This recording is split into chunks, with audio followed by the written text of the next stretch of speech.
This is in horrible condition. It hasn't been touched since probably the 1980s, but that's where you make your money. Hey, just got to this place just outside of Nashville. Kirkland, my agent, is just pulling in right now, and you can see the grass is overgrown, the bushes are overgrown, it needs a pressure wash. I mean, that railing's from probably the 1950s. There's 2 entrances. There's a lot of things that would scare most people off, but not Brea and I.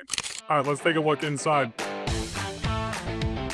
First thing I see here is you've got double family rooms, very old school brick, old school fireplace, but huge rooms, about 18 feet by 16 feet, which presents a tremendous amount of opportunity. And then the same exact room configuration over here. So that fireplace and then the cabinets and the fireplace on the other side can easily be removed and turn these into massive bedrooms. This is my local agent here in Nashville. This is my man Kirkland. How are you today, buddy? I'm good, how are you? Then as we come in here, the only problem is as you expand, and this is what you guys have to think about, is there's really only one full-size bathroom on the entire downstairs floor. Is that correct, Brea? And then there's a half bath. So once again, nice sized bedroom over here. On the end, as we come down here, I'm going to show you the amazing kitchen. This used to be probably like some type of colonial parlor in here that could become a bedroom. They do have lights, these Brady Bunch Formica cabinet or countertops. Kirkland, I don't think any of these appliances have been updated since this house was built. When was this built? 1986? I think so.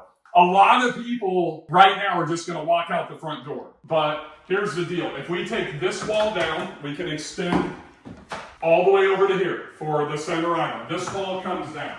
This wall comes down. Now we have a huge expanded dining room, and then step into this room.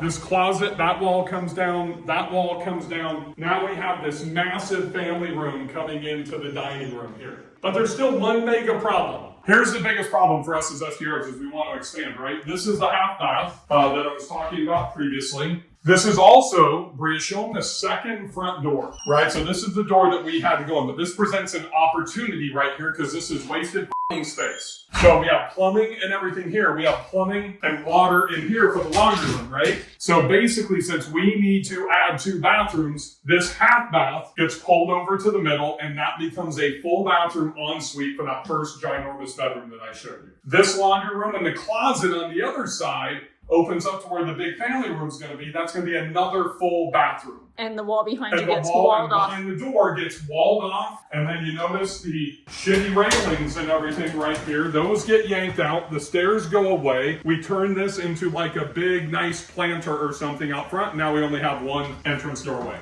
Let me take you out to this most likely illegal addition.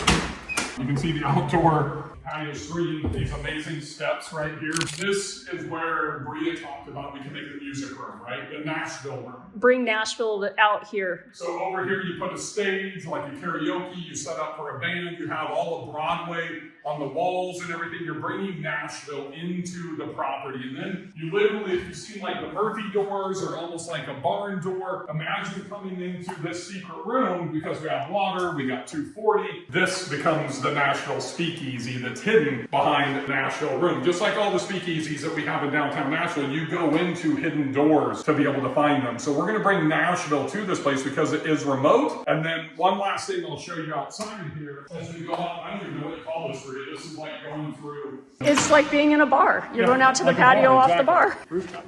Yeah, rooftop bar. A little bit of pressure washing out here. We've got power. We've got plenty of space. I can envision a hot tub, maybe 2, actually a barrel sauna. And then right over here, we have the pickleball court. And because this is 5 acres, and if you don't use Landglide app or something like that, you need to get that app, pay for the annual fee if you're a buyer like I am. So we've able to walk the property and see how much, it goes way back, Kirkland. Yeah. So literally pickleball court over here to the side, and there's enough room behind these trees to where I could put in an easy 5 to 10 zip kit homes and build a barn dominium or an event center for weddings or for my own teaching events as well. So one of the things I think a lot of you miss is when you see something like this. This is in horrible condition. It hasn't been touched since probably the 1980s. The guy that owned it did no updates whatsoever. I don't know how he could possibly even live in this property, but that's where you make your money. The ARV is where you're going to make all of your money. So right now, without walking through with a contractor, Brea and I are thinking probably around $400,000, $750,000 needs to go into the property. So if we pay list price, that means we're into this about 1.15, 1.2 million. That means Kirkland has to go to work for me, and he's got to make sure that I can get 1.6, 1.7 if I'm going to invest that type of cash into upgrade. And then I have to look at the STR insights, the STR IQ data to make sure that I can get a return on the rental income as well. What do you think about this place? Should Brea and I buy it? We haven't made a decision yet. Leave a comment down below. Yay or nay?